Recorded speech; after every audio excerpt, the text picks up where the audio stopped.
proposto para nós. Amém? Glória a Deus. Glória a Deus, irmãos. Os irmãos de casa também, peguem a Bíblia de vocês, caderno, aquilo que vocês usam para anotar, em nome de Jesus. Glória a Deus. Abrir aí, 1 Timóteo, deixa aberto no capítulo 2. Nós vamos discorrer o capítulo 2 inteiro hoje, se Deus assim permitir.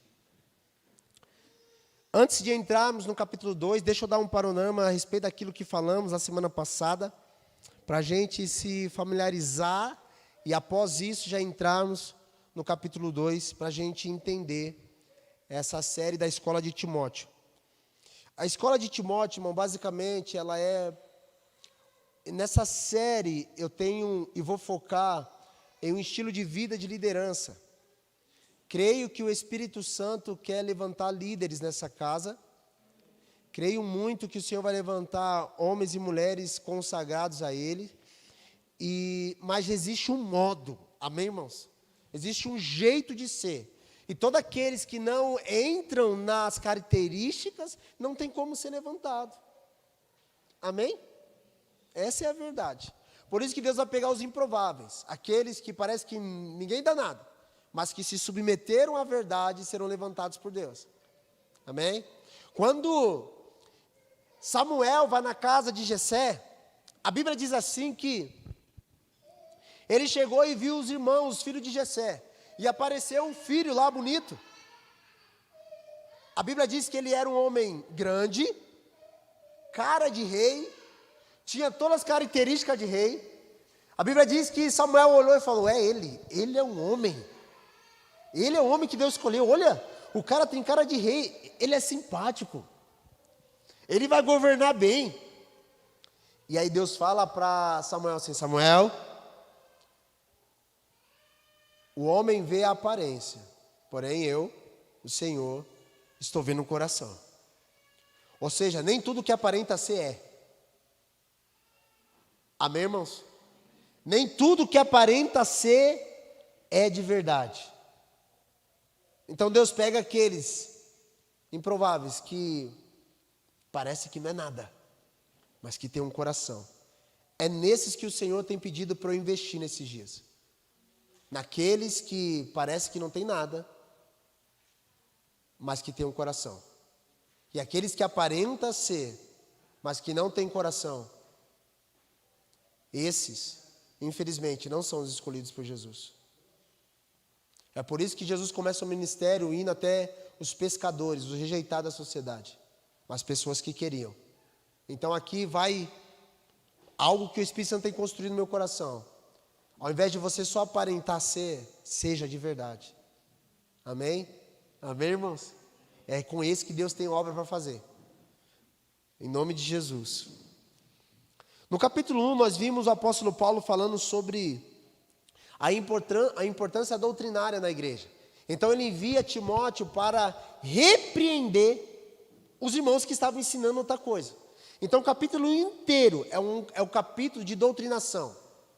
Dizendo para não tolerar, para ensinar certo. Inclusive, o apóstolo Paulo fala que alguns homens entraram na igreja e eles ensinavam coisas da lei que nem eles sabiam. Eles se julgavam mestres, mas eles mesmos não sabiam nada.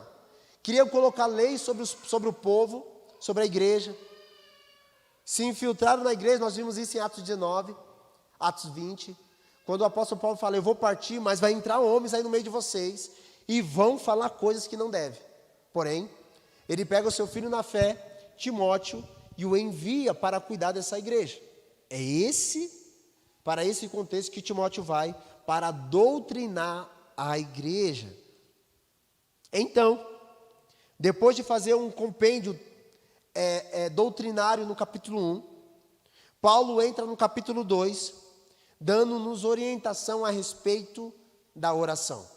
Então nós temos dois parâmetros aqui no capítulo 1 e 2.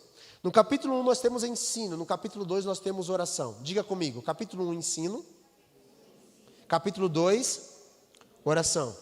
Mais uma vez, capítulo 1, ensino. Capítulo 2, oração. Amém? Eu quero começar no versículo 1 do capítulo 2.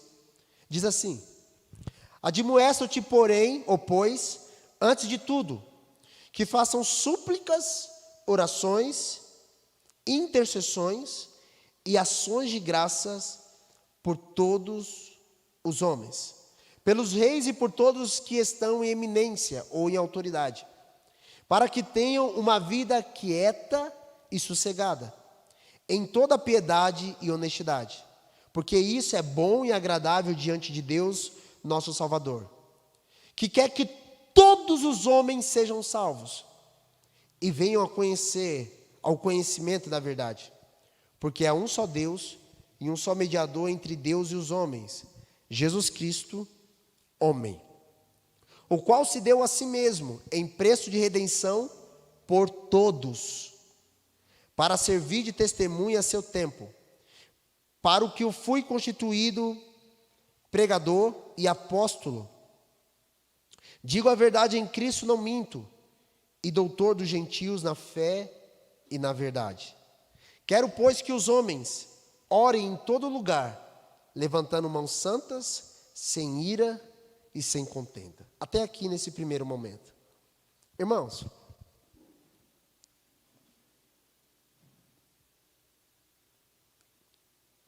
o apóstolo Paulo começa o capítulo 2, estão falando de oração, dizendo: irmãos, façam oração. Que tipo de oração? Súplicas, orações, intercessões e ações de graças por todos os homens. Nós vimos no capítulo 1 o compêndio sobre doutrina. No capítulo 2, Paulo vai falar sobre oração. Por que ele trata para um jovem pastor esses dois pilares? Porque uma igreja que só tem doutrinação e não tem oração, ela é uma igreja ortodoxa, mas fria. É uma igreja que tem muito conhecimento, mas não tem o Espírito. Ela tem profundidade nas Escrituras, mas não tem vigor, não tem intensidade no Espírito. Amém? Se nós somos uma igreja apenas do capítulo 1, nós vamos ser uma igreja teologicamente correta, mas sem vida.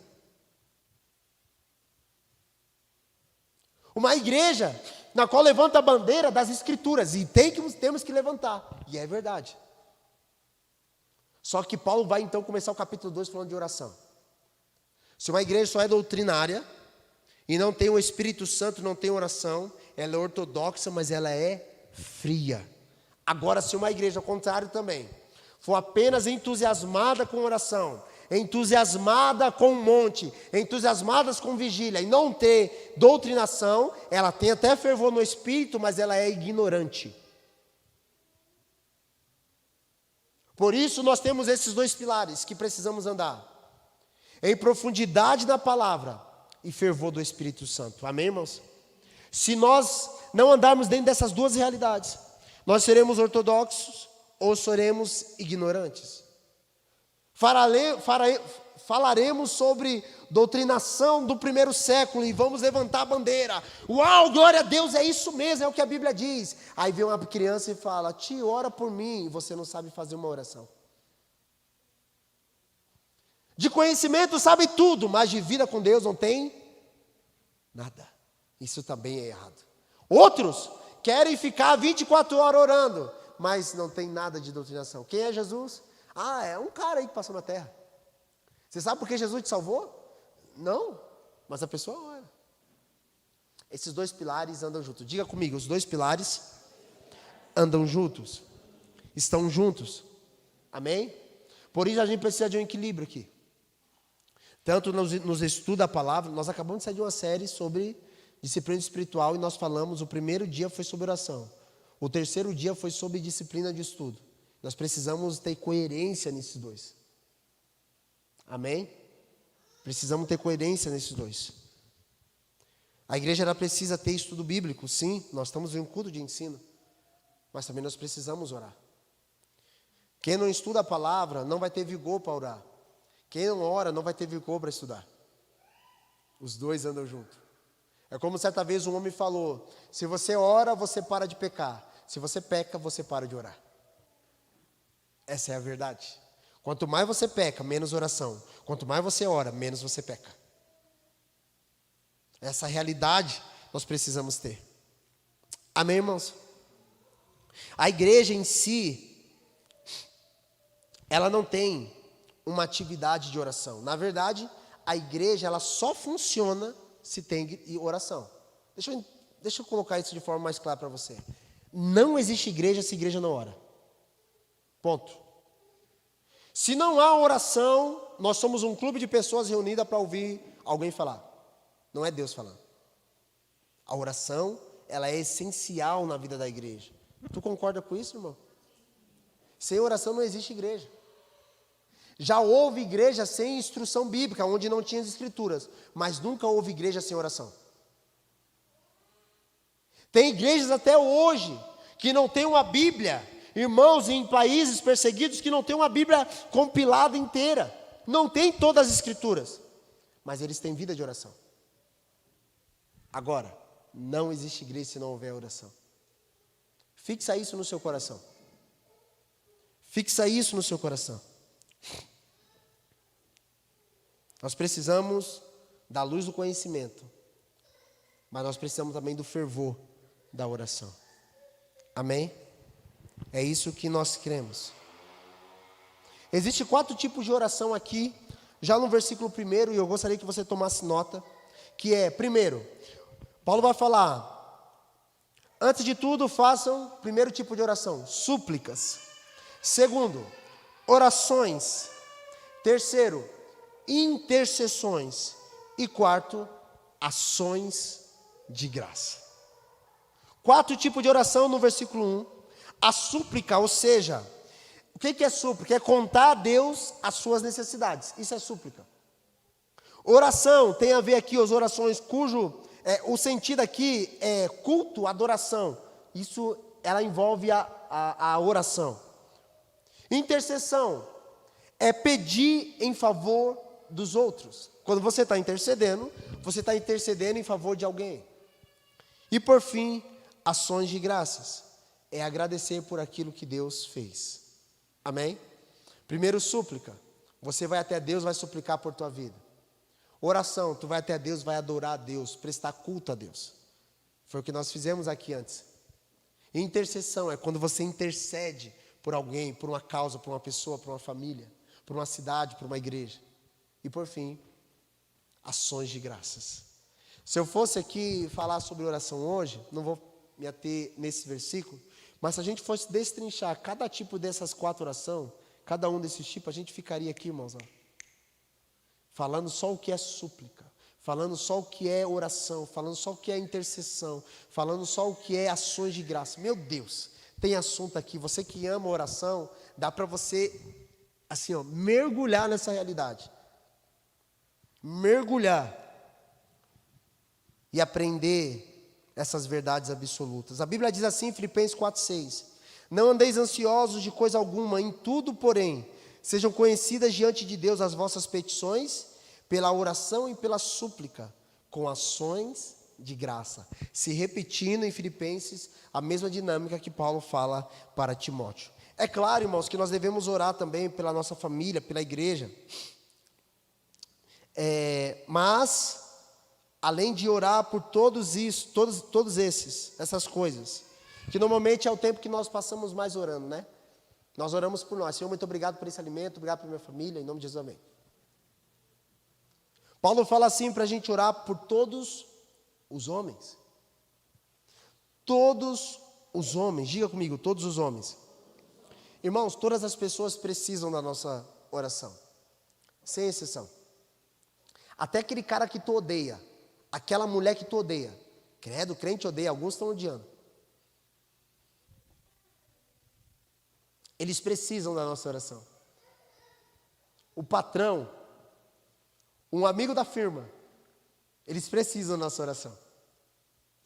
A sogra, o cunhado chato, precisa da nossa oração. A cunhada precisa da nossa oração. O irmão que tu não fala, precisa da oração. Eles precisam. Todos os homens precisam da nossa oração. O governo, o prefeito, o ditador, todos precisam das nossas orações. Tu crê que isso é verdade? Então tu precisa orar. Amém? Precisa orar por essas verdades. Todos os homens.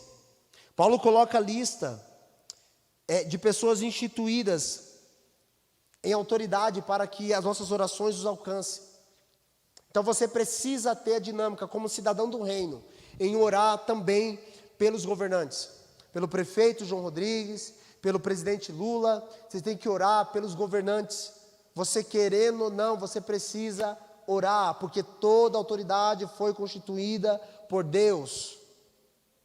Você precisa orar. E aí Paulo vai falar o porquê precisamos orar. Ele diz assim, versículo 2, pelos reis e por todos que estão em eminência ou em autoridade, para que tenhamos uma vida quieta e sossegada e com toda a piedade e honestidade. Paulo fala assim, à medida que vocês oram, vocês têm o poder, por meio da oração, de afetar os governantes, para que nós possamos ter uma vida piedosa, quieta, sossegada. Eu sei que normalmente nós estamos esperando sempre o mal para o Brasil.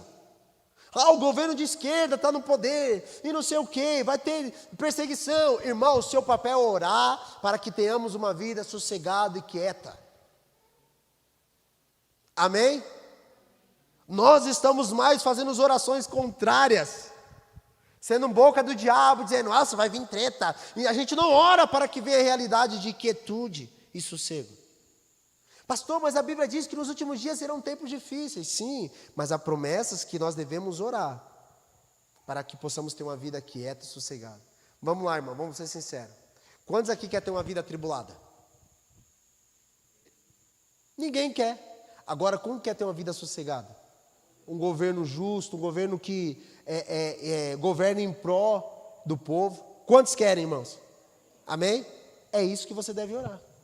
Senhor, intervenha com o teu poder. O que Deus está nos instruindo nessa noite, por intermédio da vida do apóstolo Paulo, irmãos, quando vocês oram, vocês têm a capacidade em Deus de interferir na política.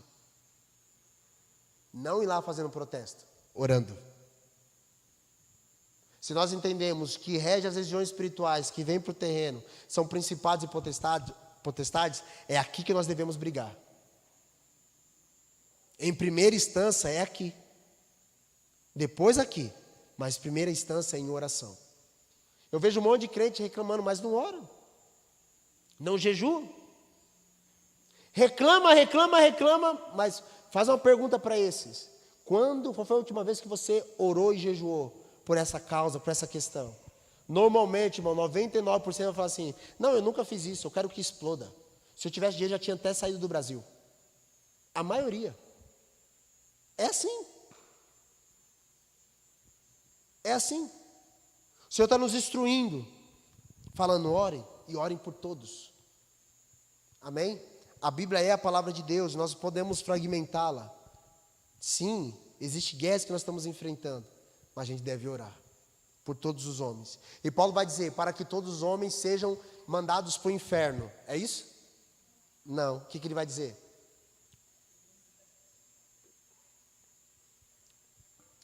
Para que todos os homens sejam salvos. Todos. Sim, esse mesmo que você pensou. Os 9 dedos. Ora para que o Senhor os salve. Não, eu não oro. Orações precatórias. Imprecatórias, né? Vamos orar para matar o bicho. Não, irmãos.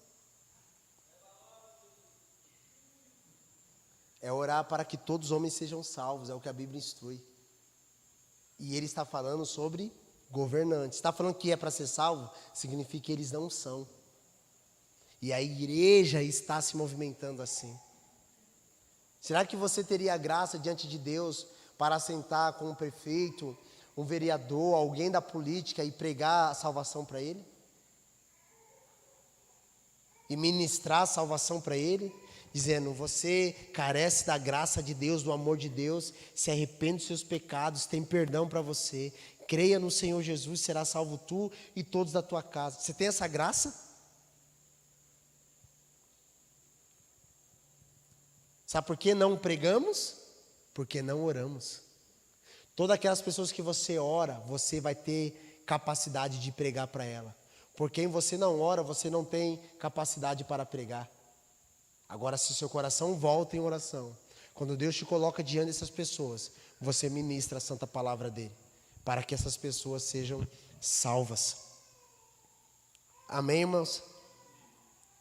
É isso que a Bíblia diz. Não concordo, então rasga da Bíblia, Timóteo. Rasga da sua Bíblia esse texto aí, ó. Fala, não, isso aqui risca. Paulo estava enganado. Isso só serve para os romanos. Para os brasileiros não serve. Só serve para os irmãos de Éfeso. A cidade totalmente diabólica. Tinha a deusa Diana lá no meio. Não. Para cá não serve. É o que a Bíblia diz.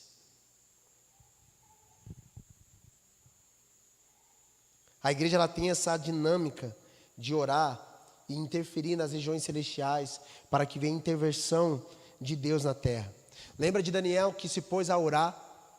E quando ele orou, e a Bíblia diz que o anjo falou para ele que quando ele orou, Deus já respondeu e mandou a sua resposta. Mas teve uma treta, uma guerra espiritual. E por 21 dias, o anjo do Senhor foi impedido de trazer a resposta para Daniel. Daniel está na Babilônia, irmãos. Daniel não está no paraíso. E ele está orando. Daniel serviu a Deus, inclusive os governantes babilônicos, mas não se corrompeu com a Babilônia. Você consegue entender a profundidade disso? Deus pode te levar, por exemplo, na prefeitura, você começa a trabalhar lá e não se corromper? Irmãos, é um lugar, nós precisamos amadurecer. Nesse lugar, senão seremos um gueto, um beco espiritual, dizendo, temos a influenciar nada. Nós nem oramos. É um lugar que o Senhor aponta para nós. Eu não estou falando que nós vamos entrar nesse lugar e governar como alguns querem. Eu estou falando que nós vamos servir e orar por eles. O Senhor vai preparar momentos, irmãos. Tá bom, vocês vão ver depois. Aqueles que creem vão viver. Os que não creem vão ver. Vamos continuar aqui. No versículo 8, Paulo vai falar assim, ó, quero, pois, que os homens orem em todo lugar, levantando as mãos santas, sem ira e nem contenda. Mãos santas, sem ira e sem contenda. Há 3 aspectos da oração coletiva nossa. Primeiro, mãos santas. Mão santa fala de vida pura e obediência a Deus. Quem não obedece não pode levantar as mãos para abençoar o governo. Não pode orar pelas autoridades, porque não há vida obediente. Quem não obedece não tem essa autoridade. Portanto, o apóstolo Paulo assim, levante as mãos em todo lugar. Que tipo de mão? Mãos puras. Mão purificada, vida santificada, vida obediente. É isso que o apóstolo Paulo está falando. Segundo, ele vai falar assim, ó, sem ira. Sabe o que é ira aqui? Destituído de ofensa e ressentimento. Quem ora, quem está ressentido, ofendido, as orações não são oração de graça, não são oração de amor, de salvação, são oração tipo, Deus mata, pesa a tua mão. Já viu oração assim? Deus vai te pegar, porque está irado, está ofendido, não tem perdão, não é verdade. Deus pega, aleluia. Pesa, Senhor. Ai daquele que tocar no ungido do Senhor. Ai, irmão.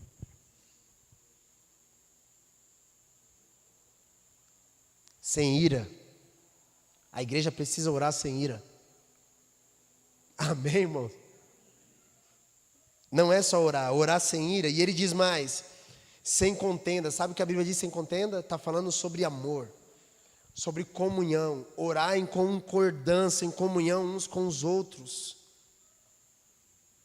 A pior oração dentro de uma igreja é a oração que alguém está orando e o outro está dizendo assim, ó, nada a ver. É como se fosse orações do diabo, falando, não, está anulada essa oração aí.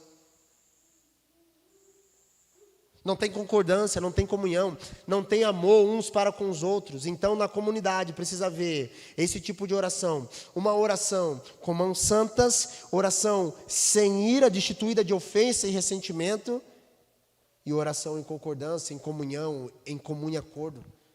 Aquela oração que quando os irmãos que se amam se encontram, eles fazem. Amém, irmãos? No final dessa série, a gente vai ter um múltipla escolha aqui. Eu vou colocar isso aqui, você vai anotar para mim o que você aprendeu sobre essa série. É para líderes, a gente precisa ser líderes aprovados. Por isso tem que anotar, irmãos. A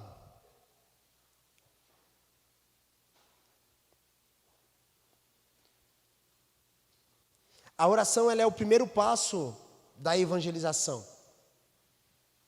Se nós sairmos para evangelizar sem orar, provavelmente não teremos resultado, porque não teremos direção. A oração é o primeiro passo da evangelização. A evangelização para a salvação, nós precisamos primeiramente orar sobre. Quem anda no ativismo apenas quer fazer. Nós somos ministrados no final de semana sobre pregar o evangelho. E precisamos, sim ou não? Amém. Todas as pessoas, por exemplo, que vai, você olha para a vida do apóstolo Paulo, toda a viagem missionária dele, a viagem apostólica dele, antes de tudo ele faz o quê? Ele ora. Quem quer fazer sem orar, entra no ativismo e não terá o resultado. Lembra dessa final de semana sobre quebrar pedra do jeito certo? Lembra? Você só recebe essa ferramenta, essa dinâmica em oração. Se não há oração, provavelmente não terá o resultado da pregação. Homens mortos pregando a homens mortos só produz morte. Agora, homens vivos, cheios do Espírito Santo, pregando a um vale de ossos secos e profetizando, aí sim vem vida. Por isso que o primeiro passo é orar. E o segundo, é óbvio, evangelizar. A evangelização. Paulo, ele fala sobre a oração, em seguida aponta para a vontade de Deus, que é a evangelização. No versículo 4 diz: quer que todos os homens sejam salvos e venham um conhecimento da verdade. Deus quer que as pessoas sejam salvas. Deus quer, olha para mim, que o seu familiar seja salvo. Sua mãe, seu pai, seu tio, seu parente, qualquer pessoa. Deus quer que o seu colega da firma seja salvo, seu amigo, sua amiga da escola seja salva. Eu não sei como isso não nos incomoda. As pessoas estão indo para o precipício.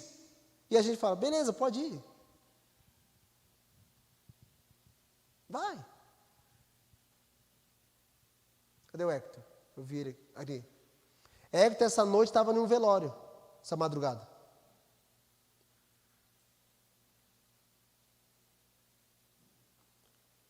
Eles chegaram até uma irmã, fruto de evangelização e dos alimentos que nós arrecadamos aqui. Essa irmã aceitou Jesus, as crianças dela, ela já tem uma vida com Deus. Foi para o hospital, caiu no caminho, né? E morreu, irmãos.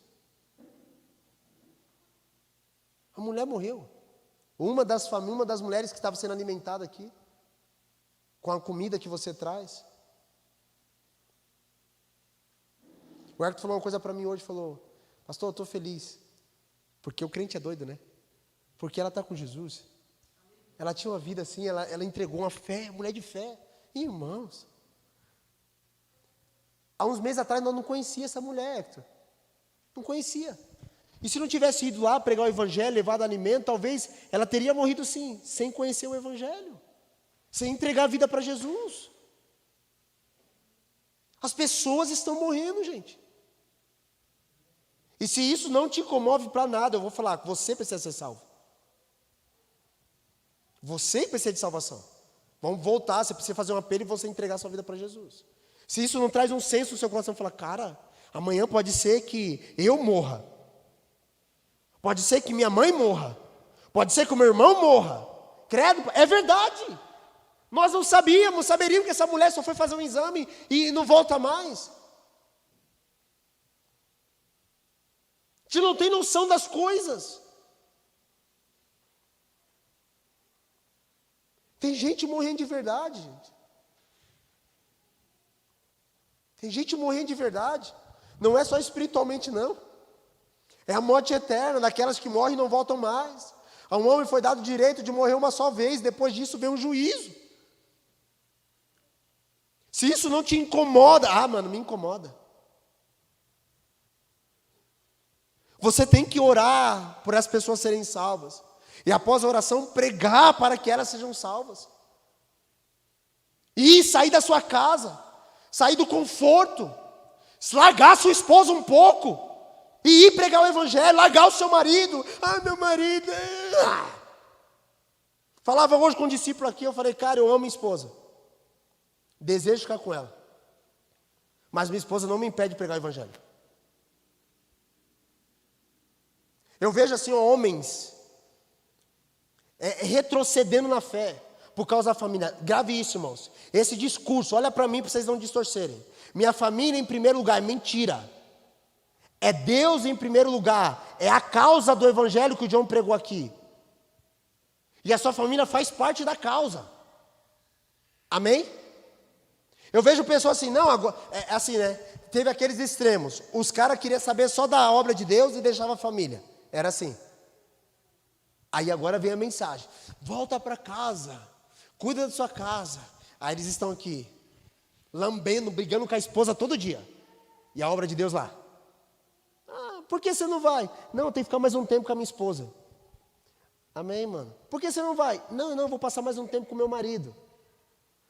Por que você não vai? Não, eu tenho que cuidar dos meus filhos. Nós saímos de um extremo e fomos para outro. Minha esposa linda, eu tenho esse dia com você, eu te amo, tá. Obra de Deus, aqui eu me dedico, tá. Sabe o que chama isso? Equilíbrio. Nós saímos de um extremo e fomos para outro. Pode ver, todo mundo quer desviar nessa área. Quando houve uma mensagem familiar, é o álibi para ele falar assim, pastor, eu tenho que cuidar da minha família, tu sabe, né? E não está cuidando? Você não entendeu que a sua família faz parte da obra e do contexto em Deus? Alguns, quando ouvem palavra de evangelismo, já vai para o outro lado.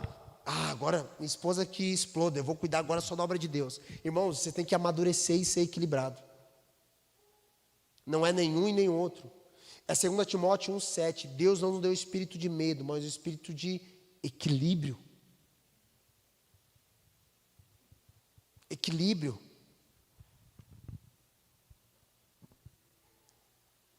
Eu fico imaginando Jesus falando, né?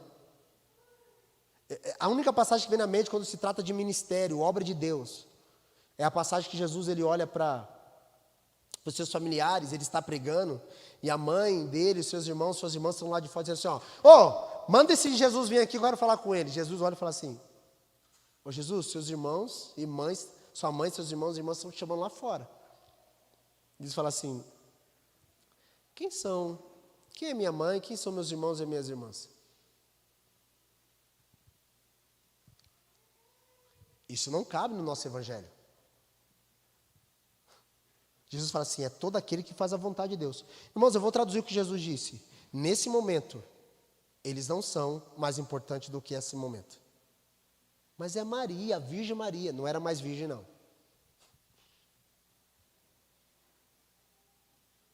A Maria não é mais importante do que esse momento. E Tiago também não é. Também não são. Nesse momento, é o momento de eu anunciar a palavra. Portanto, ele é o mais importante do que a minha esposa e meus filhos. Você consegue entrar nesse lugar? Robert falou para mim uma frase que Leandro Vieira falou. Ele falou assim, enquanto eu subo no púlpito, eu não tenho amigos, eu não tenho esposa, eu não tenho filho. Eu sou um mensageiro. Não tenho coleguismo aqui. A Andressa, minha esposinha. Aqui eu sou o mensageiro do evangelho. E se ofendê-la, o problema é dela. E ofender os seus filhos, o problema é dele. E se ofender os meus melhores amigos, o problema é de vocês. Aqui eu sou pregador do evangelho. Entenda isso, irmãos. É um lugar de equilíbrio. Nós precisamos viver nesse lugar. Senão você, no final de tudo, você pode sim ter uma família abençoada. Minha família é benção. E você chegar diante de Jesus e falar assim, ó, Jesus está aqui, Jesus fala assim, pois é, sua família foi muito abençoada. Mas você não fez o que eu mandei você fazer. Ou você pode ser o contrário também. Você fazer tudo e chegar diante de Jesus, ó Jesus, fiz tudo. Aí Jesus falar, pois é, você fez tudo, mas cadê sua família? Vocês conseguem entender isso, irmãos? Então não saia desse lugar que o Espírito Santo está apontando para nós. Deus quer que todos os homens se salvem, sejam salvos.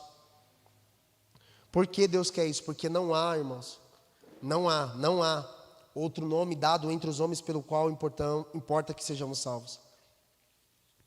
Deus quer a salvação dos seus familiares. Cara, começa a orar pelas pessoas, amado irmão. Começa a orar. Essas pessoas não podem ficar sem salvação. Pastor, mas é Deus que salva, mas é você que prega. Como crerão se não há quem pregue? Simples. Se a fé vem pelo ouvir, o ouvir da palavra de Deus, se nós não pregamos, eles não vão ter fé, eles não vão crer. Porque somos salvos pela graça mediante a... Então precisa gerar essa fé para crer e ser salvo. E se eles não ouvem o Evangelho, não vai ter salvação para eles. Deus sabe mesmo. Eu vejo pessoas assim, se Deus quiser salvar, Ele salva, né? Ele é soberano. Bicho, velho, você não entendeu então porque Jesus morreu. Porque os apóstolos sangraram e morreram. Porque Paulo insistia em voltar para uma cidade na qual apedrejaram ele para pregar de novo. Irmão, não tem lógica voltar para a cidade que está te matando. Porque o apóstolo Paulo volta para pregar o Evangelho? Ele podia falar assim, não, me apedrejaram, eu vou embora, eu vou sacudir aqui, ó. Tem pessoas assim, ó, eu preguei e não deu certo, eu vou sacudir.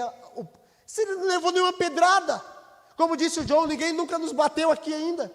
E a gente quer sacudir o pé. Pé do quê, irmãos? Nós estamos insistindo uma vez, então assim, eu desisto. Meu discipulado lá, meu discípulo, eu desisto. Não, o cara não dá resposta. Lembra de você? Lembra, Tiago, quando você ficava ouvindo o discipulado atrás da porta? Deixa eu ver o que minha esposa está ouvindo. 1, 2 semanas e vai. Demorando para dar resposta, até que entra. E a gente hoje não. A gente fala assim, o cara não aceitou Jesus, né? Ele vai para o inferno, vamos partir para outro. Sério, irmãos? Meu irmão pregava para mim, eu tinha 15 anos, falou, vamos para a igreja. Eu falei, não. Para a igreja? Não. Para a igreja? Eu falei, não vou. Desde janeiro, irmãos. Eu fui aceitar Jesus no dia 19 de setembro. Em janeiro, a minha primeira lembrança que eu tenho com meu irmão pregando para mim é em janeiro. Me convidando para ir para a igreja. Isso lá há anos atrás, faz anos. Não. Ali, insistindo. Só fui receber Cristo no meu coração no dia 19 de setembro. Mas alguém não desistiu. Não desista, pregue. Olha o nosso discurso hoje. Pastor, eu vou pregar com a vida. Abre a boca. Abre a boca, fala. Fala.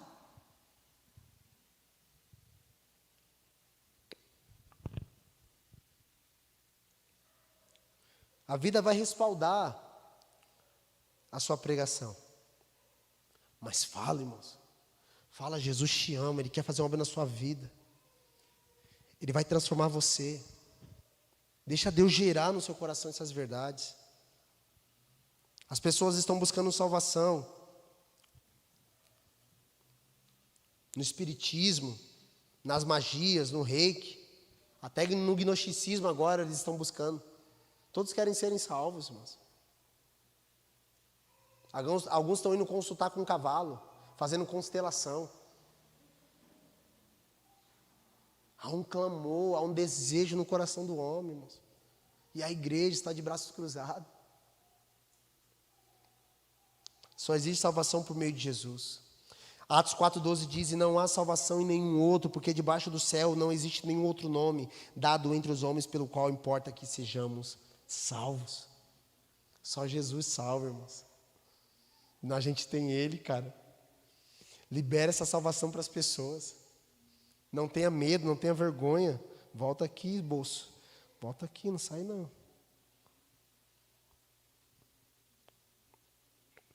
Nós temos a salvação. Amém?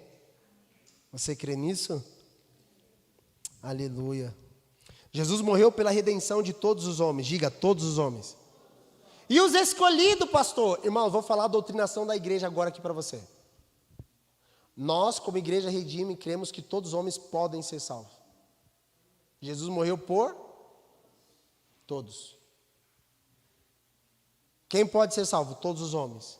O que eles precisam para ser salvos? Corresponder à salvação que já foi realizada na cruz por eles. Simples. Todos, pela redenção, o texto diz, pela redenção de todos. Por todos, 6, o qual deu a si mesmo em preço de redenção por todos. Todos. Todos é todos, irmãos. Todos os homens. Aleluia. Todos os que receberam a Jesus se tornam filhos de Deus. E portanto, nosso papel é pregar o evangelho a toda a criatura. Se Jesus morreu por todos, eu vou pregar para todos. Eu vejo o crente condenando.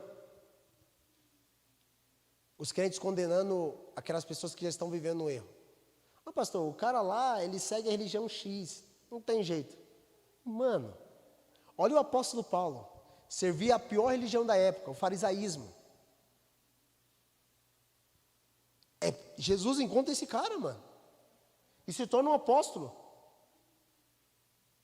Esses dias eu fui fazer uma viagem com o pastor Jonas. E tinha um cara conosco, que ele era da maçonaria, irmãos. Ele foi encontrado por Jesus. Hoje é um baita homem de Deus, um líder na casa do Senhor, lá na Redime. Ele era da maçonaria. Ele contando para mim, falou, pastor Jeff, era assim, assim, assim, assado, tal, tal. Falei, mano, que doideira. Fez coisas, irmãos, assim, Jesus o encontrou. Cara, Deus pode encontrar qualquer um. Não menospreze o poder do sangue de Jesus, ele pode salvar qualquer pessoa. Seu papel é pregar. Alguém está cantando aí? Uma musiquinha? Tá, balançando aí, né? Aleluia. Glória a Deus. Jesus pode salvar qualquer pessoa. Paulo está afirmando pontos importantes para a igreja onde o jovem pastor Timóteo está liderando. Você lembra que o capítulo 1, os ensinos estavam errados. Lembra? E Paulo vai então ser levantado, Timóteo vai ser levantado para então repreender. Eu quero entrar no versículo 9 agora. Põe para mim, por favor. Está alguém colocando aqui ou está sem nada? Está lá? Versículo 9 em diante, está assim, ó. Que do mesmo modo as mulheres se ataviem em traje honesto, com pudor e modéstia, não com tranças ou com ouro ou pérolas ou vestidos preciosos, mas como convém a mulheres que fazem profissão de serviço a Deus, com boas obras. A mulher aprende em silêncio, com toda a sujeição. Não permito, porém, que a mulher ensine, nem use de autoridade sobre o marido, mas que esteja em silêncio. Porque o primeiro foi formado Adão, depois Eva. Adão não foi enganado, mas a mulher, sendo enganada, caiu em transgressão. Salvar-se-á, porém, dando à luz filhos, e se permanecerem com sobriedade na fé, no amor e na santificação. Aleluia. Amém, irmãos? Deixa eu entrar no segundo ponto dessa noite. Você lembra então que no capítulo 1, Paulo está falando para Timóteo repreender os irmãos que estavam ensinando algo errado, diferente. Quando chega no capítulo 2, Paulo vai então falar para Timóteo as dinâmicas de como as mulheres devem se comportar na amada igreja. Os ensinos estavam errados, grave essa parte. Os ensinos estavam errados, por isso Timóteo é enviado para essa igreja. E as mulheres tinham entrado, por causa dos ensinos errados, em uma luxúria, em uma vaidade. A igreja parecia mais um desfile de moda, irmãos. As mulheres estavam indo ao culto de forma indecente. Não tinha modéstia nenhuma. Estava mais pelada na igreja do que com roupa. Essa era a verdade. Algumas se vestiam como se estivessem indo para Hollywood, num tapete vermelho. Meu Deus, eu vou para a casa do Senhor. Irmãos do céu. Paulo vai falar que essas mulheres, elas precisavam se ataviarem de traje honesto, com pudor e modéstia, não com tranças, com ouros, com pérolas e vestidos preciosos. Ah, irmãos, agora eu vou entrar nos pontos aqui.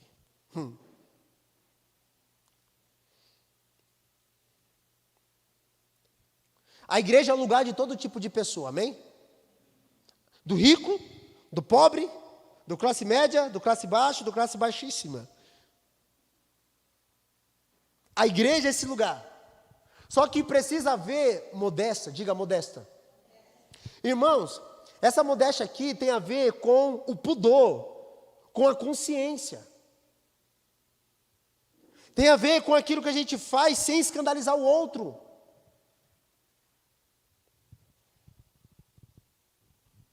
A igreja ela não é um desfile de moda, tanto para homens quanto para mulheres. Ela não é o tapete vermelho de Hollywood para a gente esbanjar as nossas compras. A igreja não é para isso. Deixa eu desconstruir, depois eu construo. Mas deixa eu desconstruir nesse primeiro momento. A igreja não é para a gente se desfilar.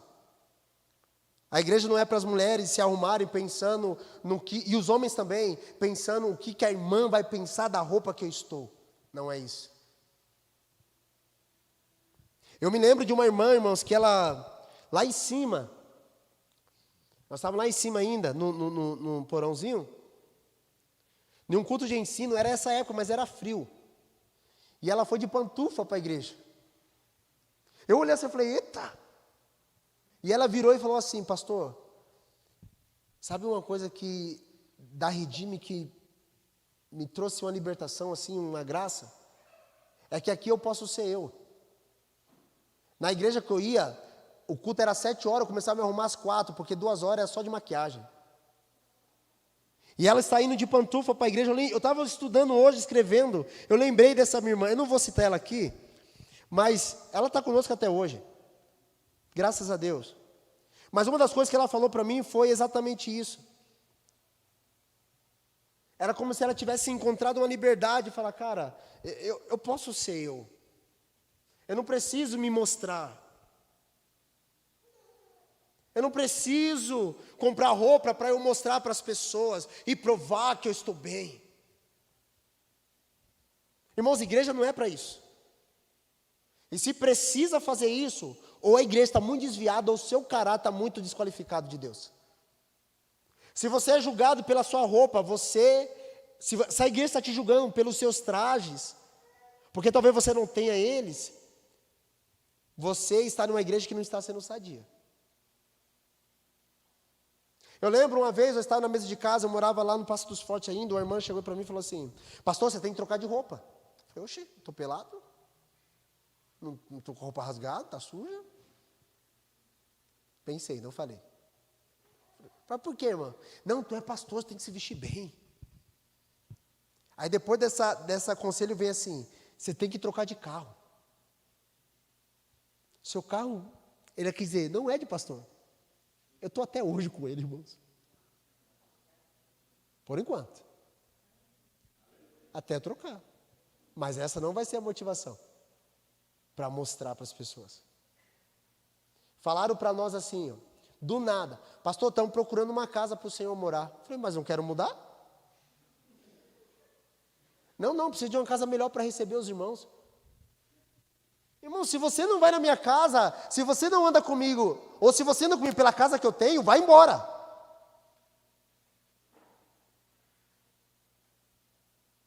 Se está se aproximando por causa de interesse, por causa de... Mano, vaza, vai embora.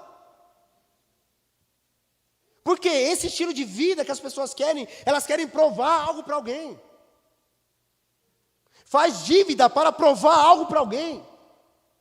Tem que comprar para provar algo para alguém. Faz financiamento de carro pagando em Bíblia de parcelas para provar que está sendo bem sucedido. As irmãs estavam mais em desfile de moda, mostrando o seu cinto da Louis Vuitton. Fivelona aqui, ó. Ó, Louis Vuitton. Acho que é assim que fala, né? Louis Vuitton. Louis Vuitton. Para provar algo, isso não é de Deus, irmãos. Não é de Deus. Paulo vai falar assim, que as mulheres devem se vestir com modéstia, pudor. Isso não significa que você tem que vir como um molubento, né? Molubento não existe essa palavra, né? Sujo para a igreja. Não significa que você não tem que se vestir bem, não significa isso. Significa que se você faz para mostrar, isso é ruim.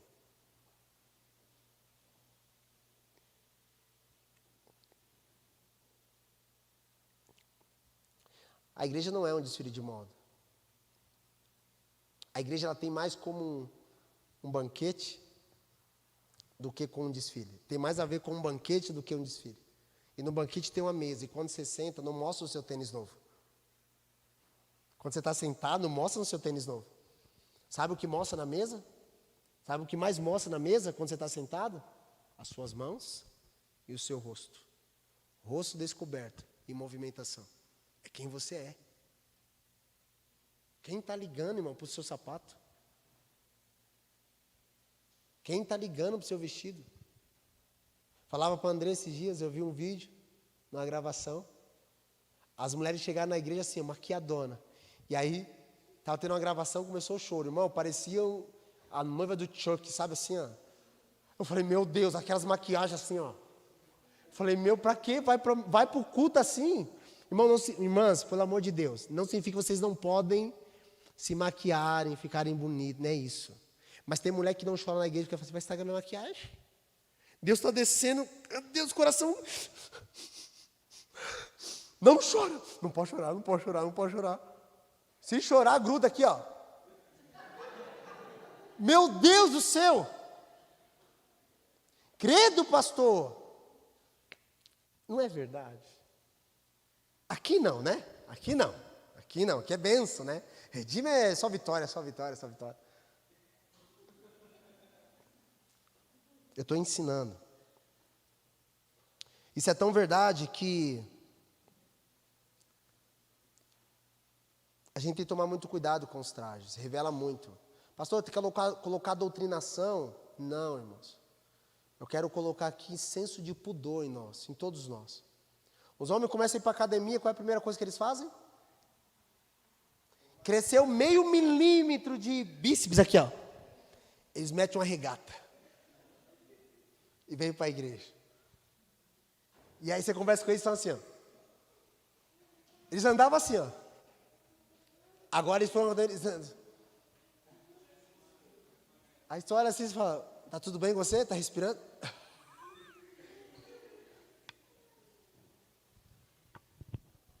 Começa a malhar, fica fortinho, já coloca uma regata. As mulheres, 100 quilos, andava de moletom. Agora perdeu peso, anda de cropped. Para mostrar, aqui, né? Ó, tô esbelta. Shape, ó, chapada, ó. Mete um cropped. Irmão, lugar de igreja, né? Não é assim não, pelo amor de Deus. Deixa as do mundo virem assim, você não, crente. Amém? A Bíblia diz aqui, ó, para as mulheres que servem a Deus com boas obras, tenha modéstia. Você não, elas podem. Tu, porém, não. Elas podem, pastor, deixa vir. Pode vir ministrar, irmãos, aqui, ó, não tem problema. Até entregar a vida para Jesus, ser convertida, discipulada, e essas verdades fazerem parte da vida dela. Para você não serve mais isso. Deixa elas virem, não tem problema. Para nós não existe mais, irmãos. Esse lugar não existe mais. É nítido. Quando há essa carência no coração, as pessoas elas começam a se isolarem. Olha o estilo da queda. Ela se isola e a evidência da queda dela começa no corpo. É nítido, começa no corpo. Tanto para mulheres como para homens.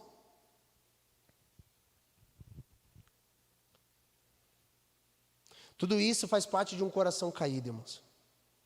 Pelo amor de Deus, vamos ter modéstia, coerência. Mulheres de Deus têm um padrão de serva de Deus. Você pode ser moderna e modéstia ao mesmo tempo. Você consegue entender isso? Você pode sim ser moderna, se vestir toda moderna, bonita, elegante, ó. Seu marido vai olhar para você e falar: meu Deus, tudo para mim, Senhor, muito obrigado. Você pode ser moderna, mas com modéstia. O ruim é quando a gente quer ser moderna, sem modéstia nenhuma. Aí é treta. Não se ofenda, é para nós mesmo.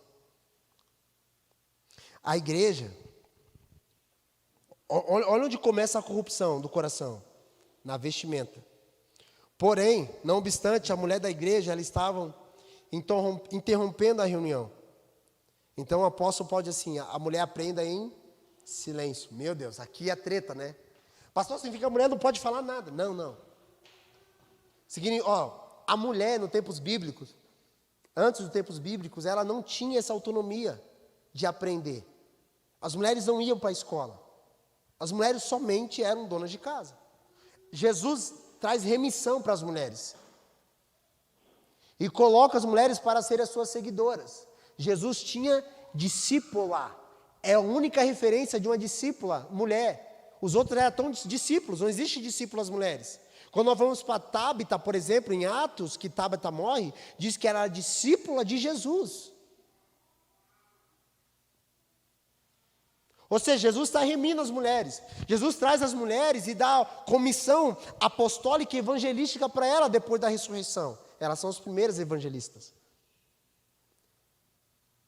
Só que aqui, quando chega na igreja de Éfeso, tinha uma deusa lá, Diana, que já era mulher, né? Na cidade. E o empoderamento feminino lá era violento. As mulheres se convertiam e elas queriam trazer a doutrinação dos deuses pagãos para dentro da igreja. Então, enquanto os homens estavam ensinando, as mulheres se interrompiam. Então, o apóstolo Paulo vai falar assim, ficam quietas nas reuniões. Irmão, o apóstolo Paulo está tocando numa ferida, porque para a mulher ficar quieta é difícil. É, né? Ele está falando, fiquem quietas nas reuniões. Fiquem em silêncio, aprenda em silêncio, ouve. Mulher que fala demais, irmãos, é de verdade. Eu conheço algumas. Mulher que fala demais, ela acaba caindo nas suas próprias palavras.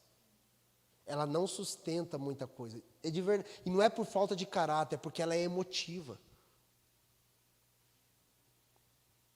Não é porque é falta de caráter, é porque ela é emotiva. E às vezes ela fala e depois ela... Pode ver, irmão. A maioria das brigas em igreja começa por quem? Por mulheres. Homem olha assim, está chateado. Mano, perdoa aí, eu estou chateado. Dá um abraço aqui nele. Mulher não. Mulher é mais difícil. Passa, se tromba. Fica medo dentro da própria igreja sem conversar. Irmãs. Por que não está conversando? O que aconteceu? Não. Estou esperando ela vir pedir perdão. Exerça o caráter cristão, vai lá pedir perdão. Eu não. Mas ela falou isso. Normalmente é assim. Eu vou acabar, que eu falei que ia acabar 9 horas. Estou acabando. 10 minutos. Vamos lá.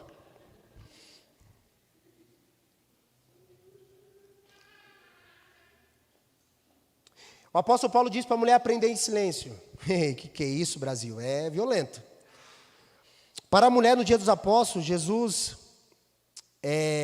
dia dos apóstolos, no dia de Jesus, as mulheres não tinham direito de aprender. Ou seja, de estudar com os homens. Aqui na igreja, as mulheres têm. Ou seja, Jesus está remindo as mulheres.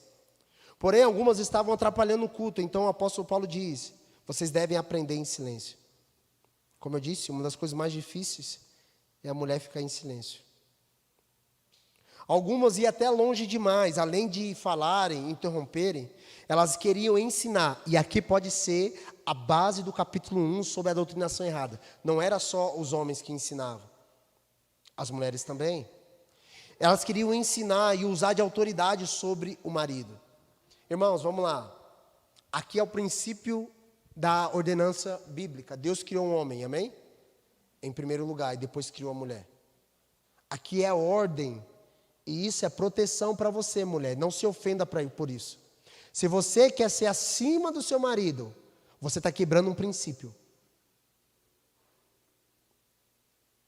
Você está desprotegida. Porque é o marido que é o cabeça da mulher. Amém? E quando a gente fala isso, as mulheres já ficam, meu Deus, significa que você vai se sujeitar. Significa que você vai amar e seu marido vai morrer por você. Olha que lindo. Seu marido vai te amar e vai morrer por você e você vai se sujeitar. A única coisa que o homem quer, irmão, ele quer respeito. E a mulher quer ser amada. Quando a mulher perde o respeito pelo marido, a família fica disfuncional, ela não funciona mais da maneira que Deus quer. E quando o marido não morre para a mulher, acontece a mesma coisa. Não ame a mulher. As mulheres queriam ensinar. Esse ensino aqui são palavras de autoridade, vai falar sobre autoridade. Ou ensinos autoritários de autoridade. Quais são esses ensinos? Significa que a mulher não pode falar, não, a gente já sabe pela revelação bíblica que o apóstolo Paulo permitia que as mulheres ensinavam. Inclusive você aprende, Paulo vai falar assim que as mulheres mais velhas precisam ensinar. Então não é que a mulher não possa ensinar, não é isso. O Paulo está dizendo assim, existe uma ordem que as mulheres precisam se adequar a essa ordem. Por exemplo, ensinos de autoridade. Quais são os ensinos de autoridade? Ensinos doutrinários. Isso fica na dinâmica dos homens, não fica na dinâmica das mulheres. Por quê, pastor? Porque as mulheres não sabem? Não! Existem mulheres muito mais habilidosas do que os homens. Existem homens que... Aqui, em nossa casa, irmãos, a Andressa tem muito mais capacidade do que eu. Ela sabe muito da Bíblia. Esse dia lá em casa, ela usou um versículo na mesa, o Benjamin falou assim, vai, a mãe manja de Bíblia, vai. A mãe manja de Bíblia, falou assim. Sabe mesmo, e tudo bem. Mas existem ensinos que pertencem ao Jefferson ensinar. E ela entendeu o lugar dela, e isso ela não é menos por causa disso. Agora tem mulher, não. Eu sou top. Meu marido é uma carniça. Ele não sabe nada. Só mal sabe você, minha irmã. Que sobre esse aspecto, ele é autoridade sobre você. Por isso que mulheres não lideram a igreja sozinhas, irmãos. Não pode. E se fazem, pastor? Problema de quem faz. Aqui não pode. Precisa se sujeitar. E isso não é autoritarismo nem machismo. É Bíblia. Amém? Porque o homem vai morrer pela mulher. Irmão, vamos lá. Começou a pegar fogo aqui. O que a mulher vai fazer com as crianças? Vai fazer o quê? Os homens vão fazer o quê? A maioria vai correr também. A maioria vai falar assim, meu Deus!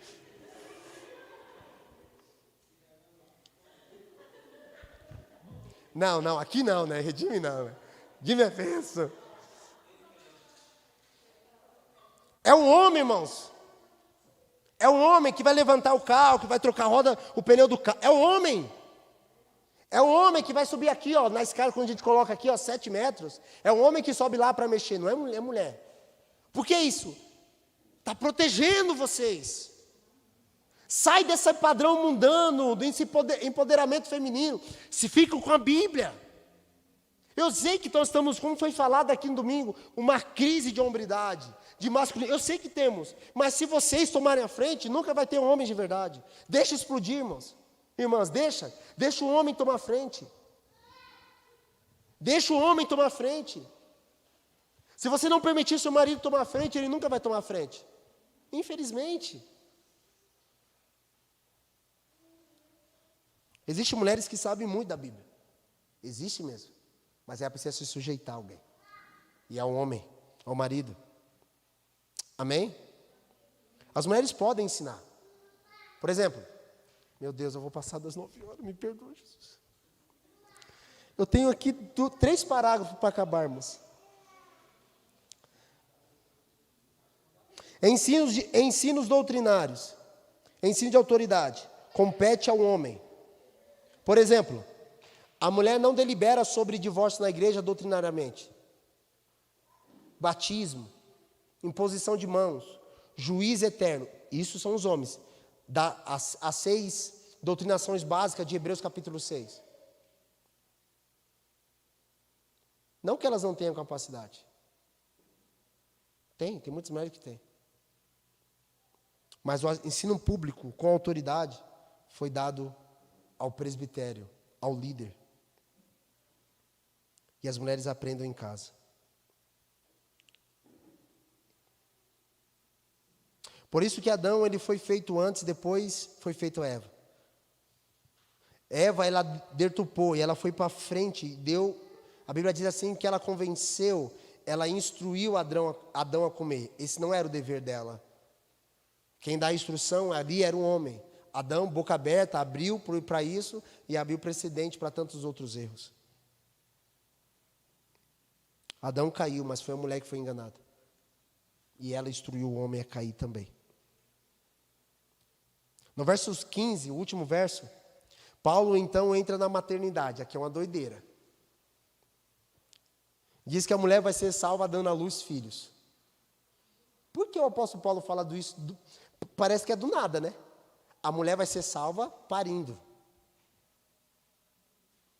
E diz mais: se permanecerem com sobriedade na fé, amor e santidade.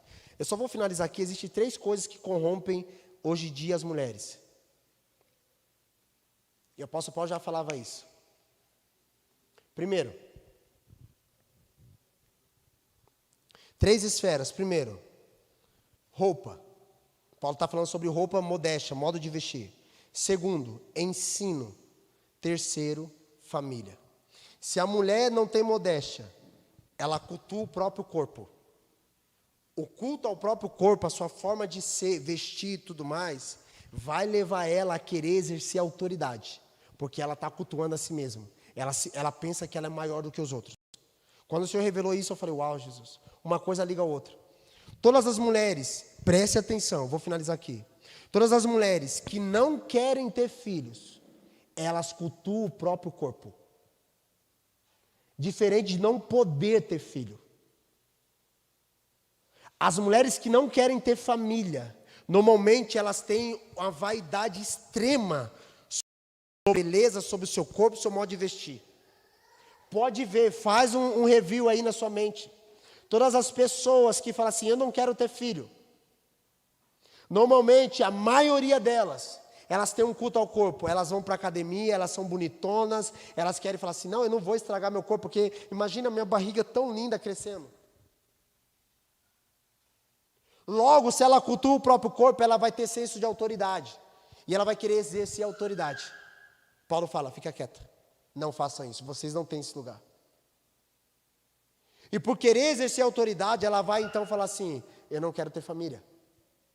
Porque se eu ter família, vai parar a minha vida. Eu vou ter que voltar para minha casa. Eu vou ter que cuidar de uma criança. Meu Deus, não!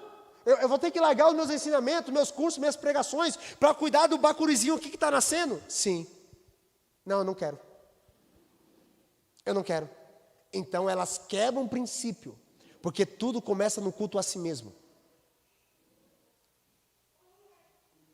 Por isso, irmãs, queridas irmãs aqui, e maridos, eu vejo aqui uma movimentação de Deus. Muitas irmãs voltando para casa, cuidando de suas famílias. Vocês estão indo na contracultura, na contramão desse mundo. Vocês estão certas sim.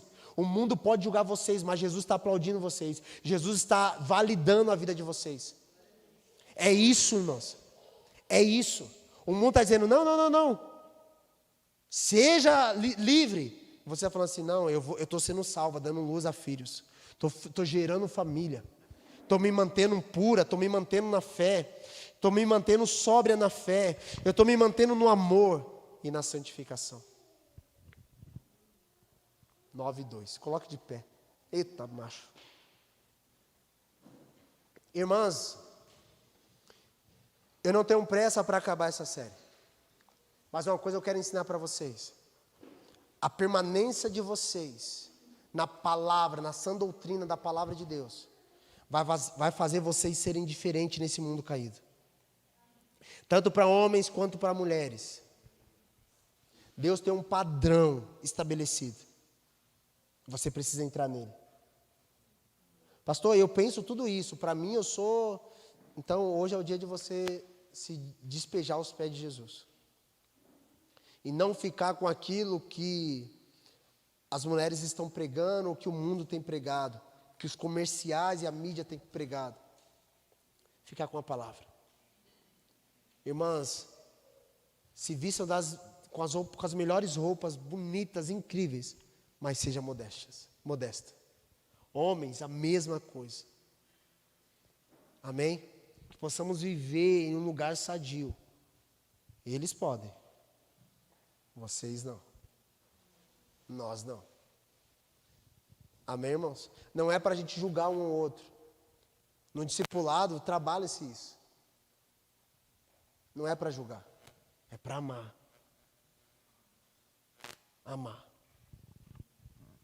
Pai, em nome de Jesus, eu